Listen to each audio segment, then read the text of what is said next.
Hello and welcome back to This is MediaCity podcast. I'm Stephen Chapman and yes, we're in series 2 and we've got some brilliant guests coming on the podcast over the next few weeks. And we start with Katy Atkinson, who's the founding director of the Reporters Academy, and she's going to be telling me about the amazing work that they do based out of MediaCity and the impact they have around the world and on young people and getting them into new careers. Some of them in the media, but all the other careers that they could open up to as well. And we're speaking to her right now.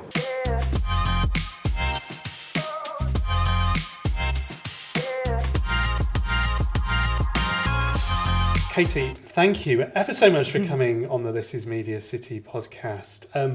We'll talk a bit about the Reporters Academy, what you do and how important that is for young people as well.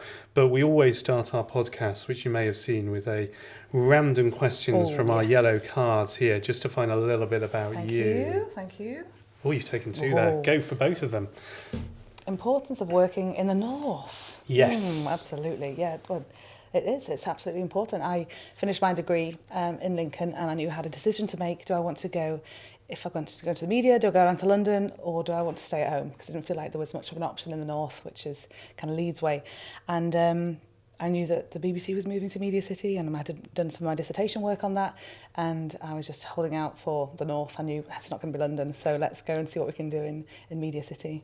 And Lincoln, their university would have been quite new back then as well, wouldn't it? So that they were there doing media over there as well, aren't they? Yes, that's right. Yep, it was production of media, radio and television that I specialised in.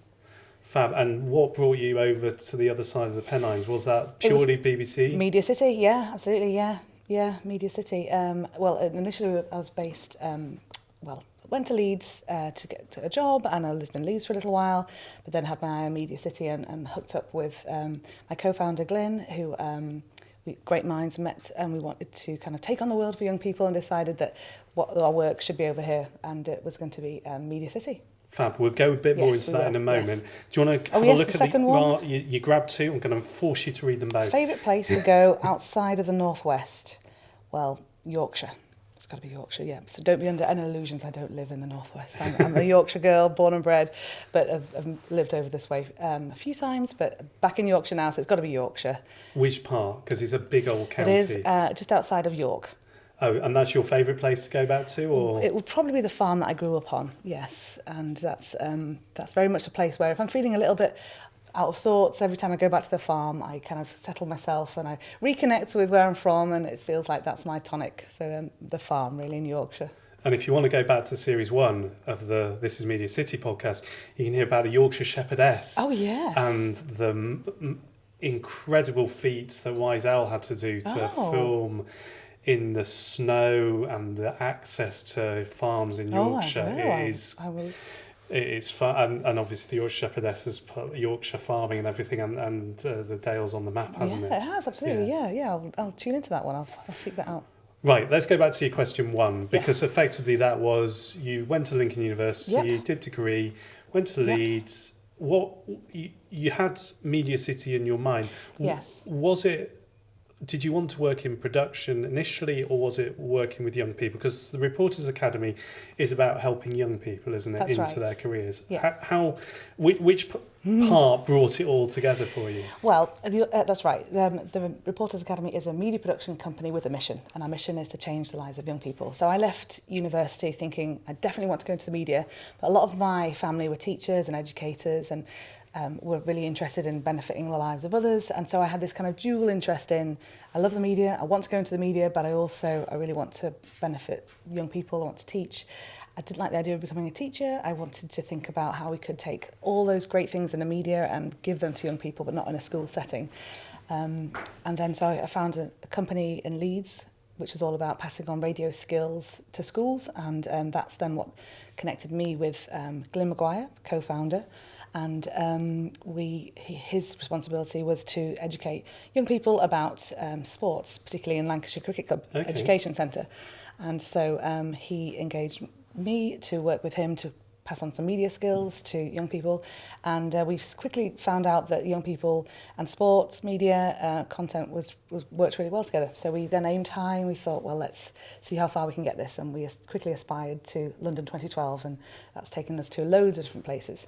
How did you get into London 2012 then? Oh, it was tricky and it took a long time, but as you know, like the Olympic machine is a huge machine, and we knew that we wanted to get young people behind the scenes and we wanted to get them as journalists at the Olympics. So we went down to meet the organisers of London 2012, and they were very much kind of set up with their kind of education activations. They had their projects they were involved with that were sponsored by the huge sponsors, and they loved what we were doing, but just kind of said, no, keep doing what you're doing, little guys in the Northwest. So then we thought, well, how can we just get involved anyway and just do it ourselves? So we went around all the projects in the Northwest that were involved in the Olympics, and some really nice little projects we were creating films on. It was really nice to be involved. And this is the young people creating That's those right, films? that's right. Yeah. Yep, young people and our filmmakers, they would basically go around and we'd practice our skills by creating films on some cool projects.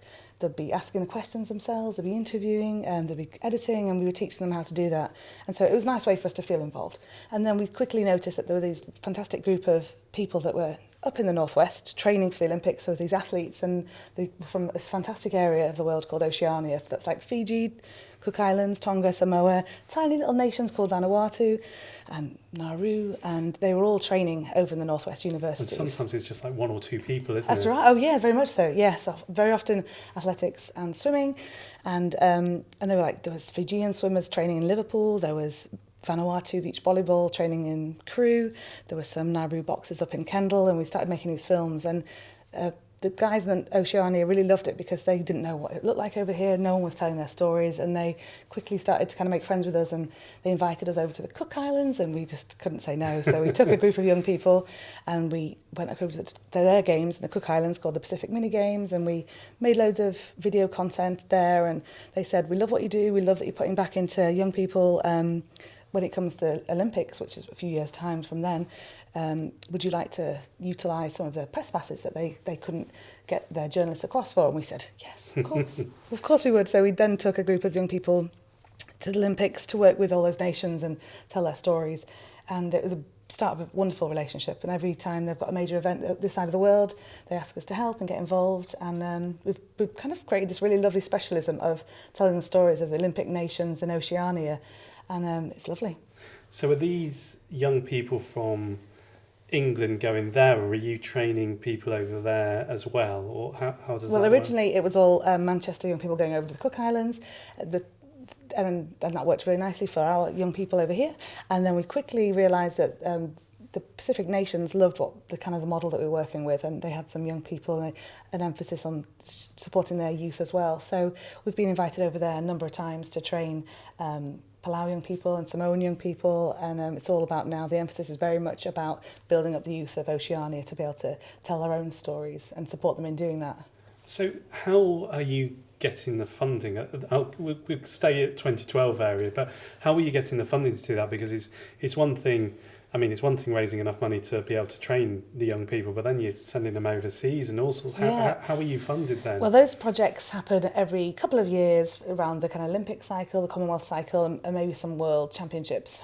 And so that's not all we do, but because we're a media production company, we have to kind of stay afloat every month. So we're also creating content for clients that just love our ethos and they want a piece of content. So someone like the NHS might commission us to produce a short film on a project they've got, or something they're proud of that they want to showcase. And then we'll work with the young people over here that we're training every week, and they'll come with us on that content on the shoot. They'll be involved in the production of it, they'll do the interviewing, they'll get involved in the shot list, and then that funding that, say, the NHS gives to us, we then reinvest to train more young people.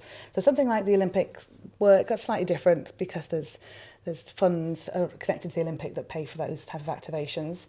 The work that happens in Manchester is all about this not-for-profit model of guaranteeing work, getting work, securing work, commissions, and that reinvesting that into training young people over here. So these aren't young people having to pay to be trained. No, absolutely not. Yes, not at all. We're all about helping the next generation get into the media and also making it accessible for people that wouldn't usually be able to get into the industry. So people that don't have a connection, don't have a family member, possibly can't afford to go to university. So it's all about helping young people to get a taste of the media. We run courses every week, one about podcast production, some about journalism, getting into TV, and that they're always usually free to the young people unless the kind of summer camp a bit longer, and they can get involved with us, and then they come out on the commissioned work with us, and so they get real life experience, they get to put it on their CVs, we help them with the next steps, and just allow a different type of young person, different type of individual to get involved in the media. Yeah, because we've seen you in here a few times that's working with it, right, haven't you? Yes. So it's about kind of reaching young people from diverse backgrounds as well. Is that Absolutely, what it is? Yeah, very much. Across the Northwest operation in England, loads of work in Trafford and Salford particularly, and it's those people that live just like over there, stone's throw away, just making sure that they know there's opportunities in media.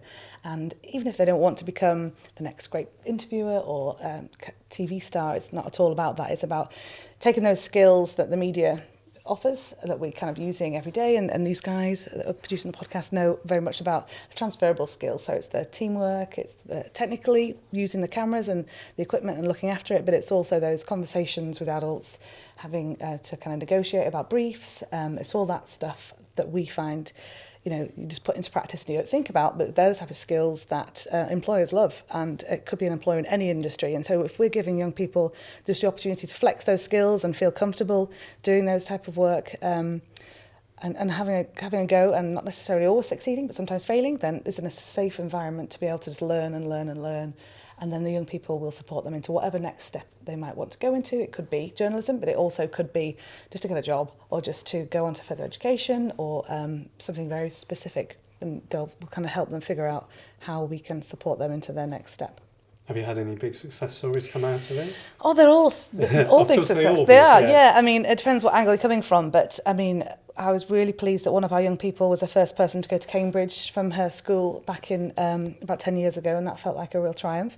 We've had young people that have been through the care system that have found their little niche and where they want to go, and we've just helped them give some work experience. We've also had people going to the BBC and onto Dragon's Den and get into kind of media work, but really it's the stories where the young people who don't have any family history of getting into these types of jobs are just given new role models and think, oh yeah, I could do that, and they're the success stories that I really love. So I was going to, in some ways, it's you kind of look at it as Reporters Academy, it's about journalism, it's about media, but actually, if you're inserting people into a place where they filming the NHS or another one of your clients, and they're actually seeing different jobs they may not have had access to. Yeah, absolutely, yeah. So, we're thinking cameraman, we're thinking journalism, but no, you're absolutely right. It's also those individuals on the commissions they're meeting that they think, oh, I didn't. Some examples, like the NHS or, role models in some of our other projects. Yeah, you're right. That's the type of just opening their eyes to just different adults with different skills, doing different jobs. Yeah, it's all about aspirations. And you've been doing a lot with the Olympic movements. Yep. You mentioned London 2012, but it's kept on going, yeah. And also the Commonwealth Games as well. Yes. So you've got a busy time coming up, I'm assuming. Yep, absolutely. Yep, and we've just had a busy time this summer. So every time there's a major event like the Olympics, Commonwealth Games, we work with our partners in Oceania to find out how we can support them.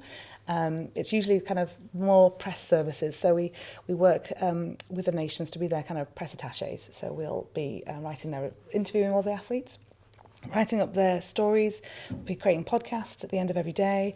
But crucially, it's sending out all their content to the media of the Pacific so that Samoa News and Fiji Times can all find out what's happening to their athletes.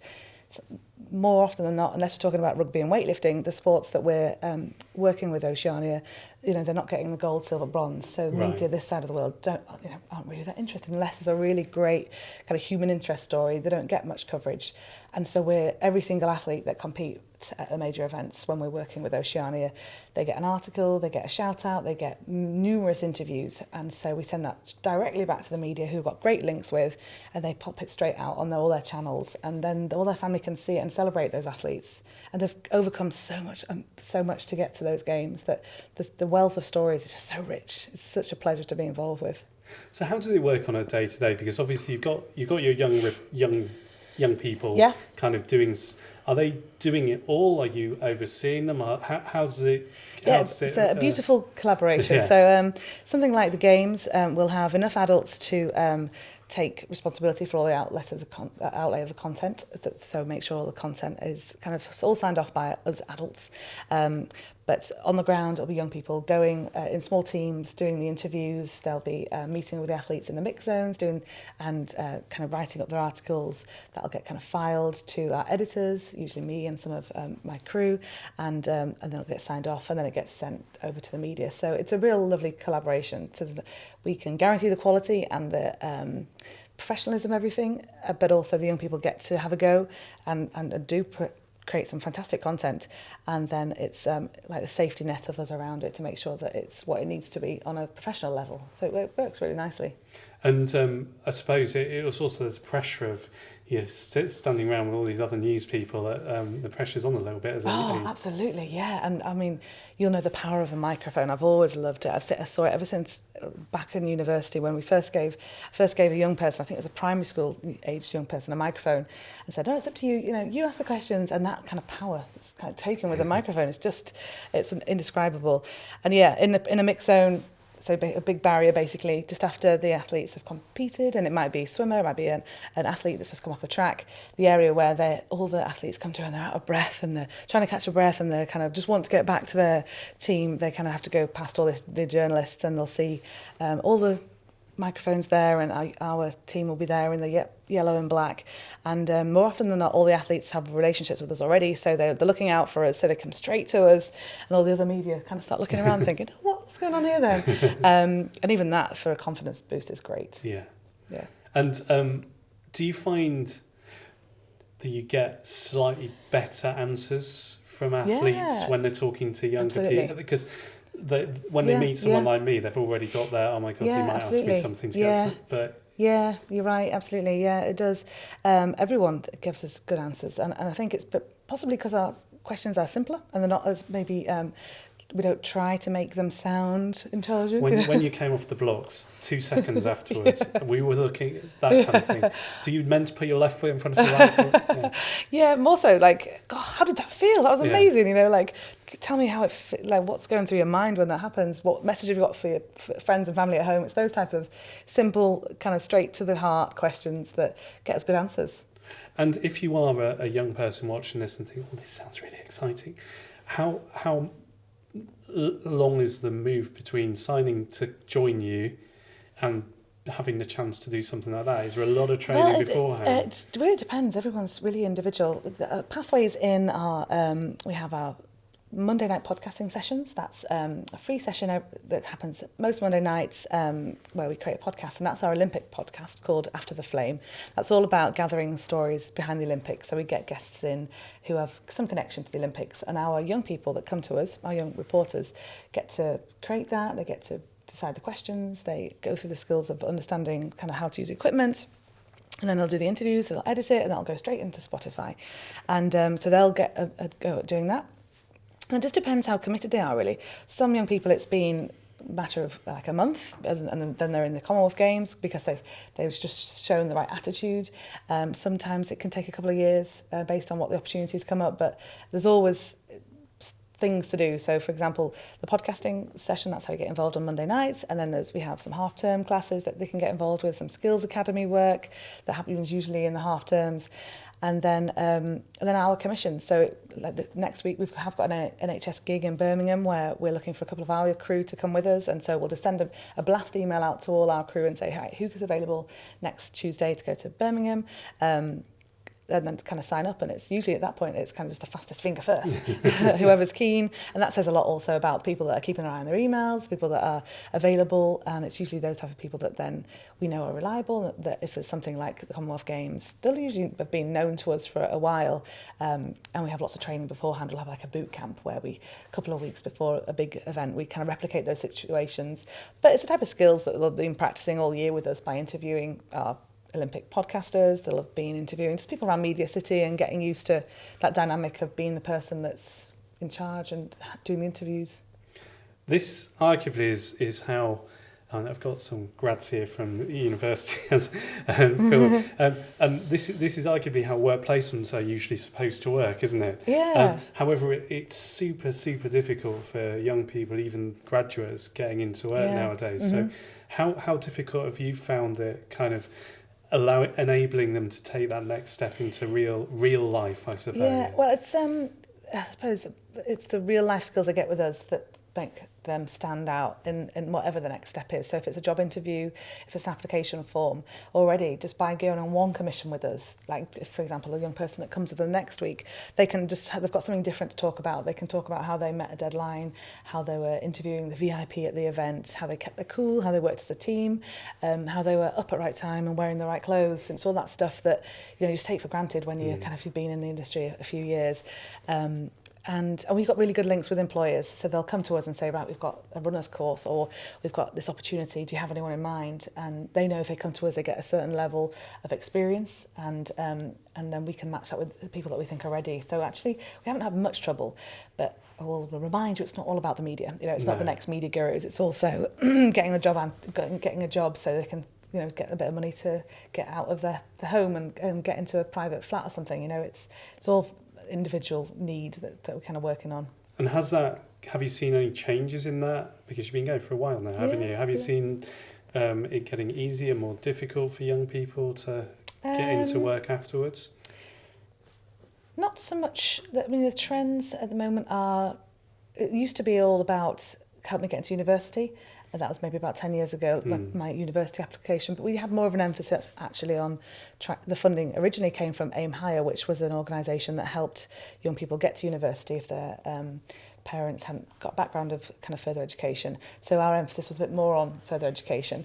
Now it's not the first thing that I'm recommending. We're thinking about more apprenticeships, but actually most of my advice to young people is if you want to go into the media, or if you've got an interest, or if you love social media and you like just creating, or you want to get into an industry, then social media can be such a great way to open that door. So even if you don't have an inroad into a offshore sea wind farm, but you want to, if you start creating some social media content on it, and then when you go for a job, you can say, oh, actually, I don't want to create social media. Maybe I do want to create social media, but I've been creating social media and I know this about you. I know this is the type of audience that you have, and it's the power of the mobile phone and creating content just in your pocket is so powerful that I just think it's much more of an advantage now to be able to make a mark and show that you're interested than ever before.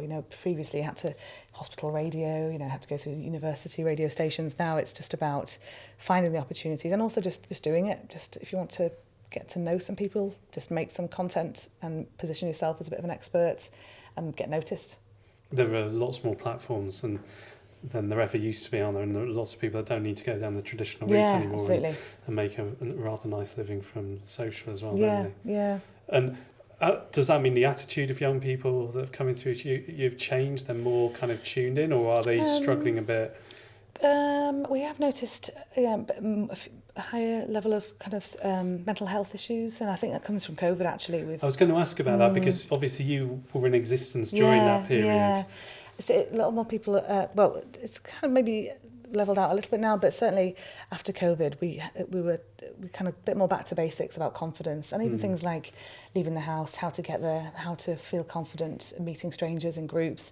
I think it did make a big an impact, and it's had a bit of waves into affecting young people's mental health, and so we have more awareness on things like anxiety in the workplace and just overcoming some of those things and how to make young people more comfortable.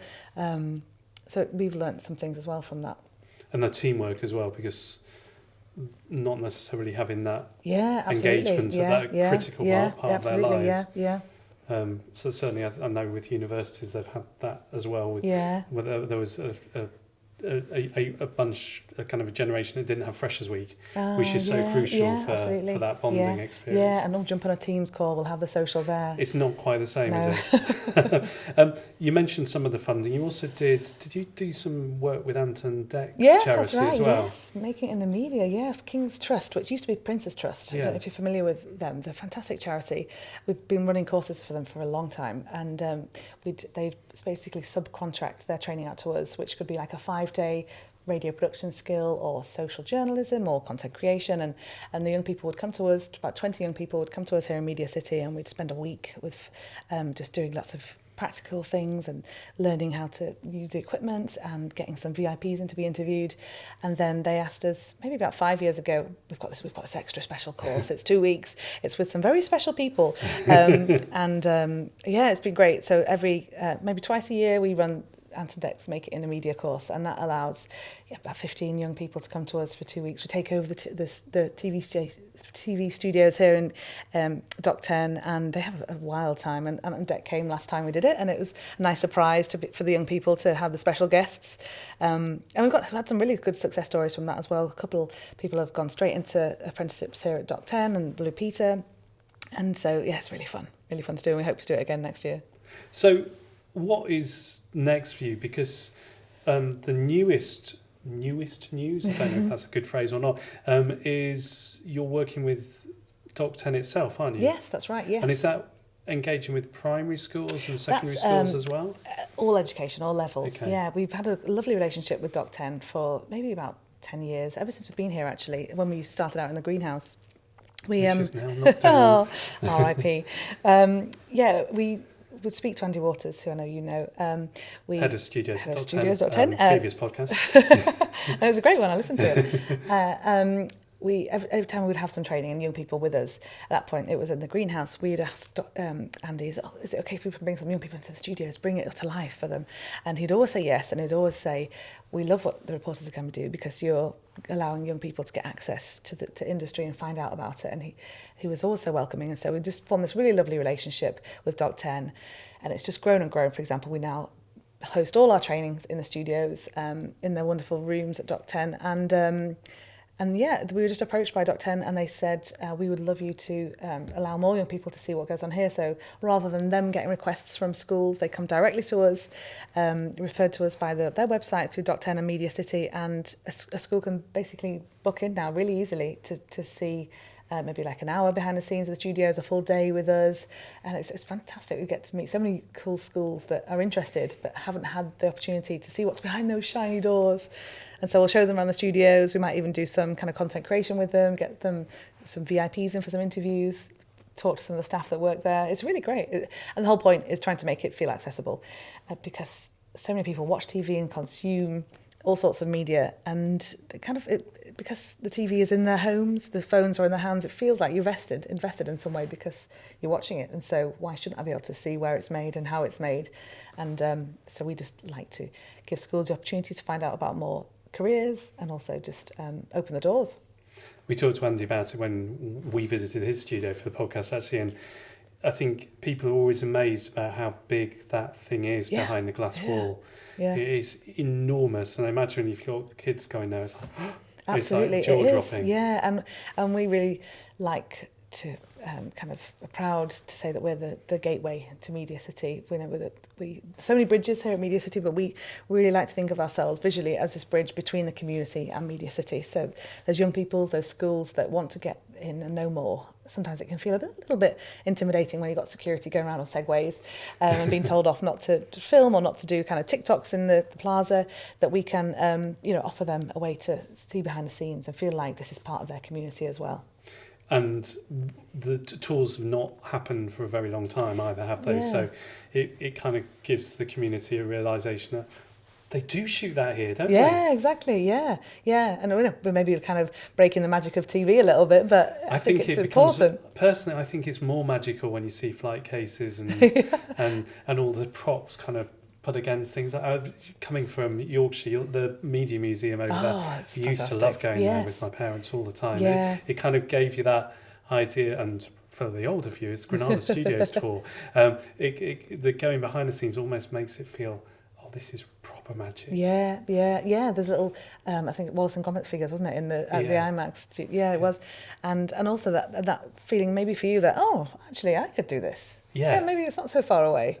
Yeah. If it's real people that are doing this. I used to think that when we used to watch the credits of anything, I thought, that's a real person's name. Why couldn't that be me? You know? Yeah. Going to Granada Studios tour and then ending up working at Granada Television was it kind of nice. It kind of opened the thing.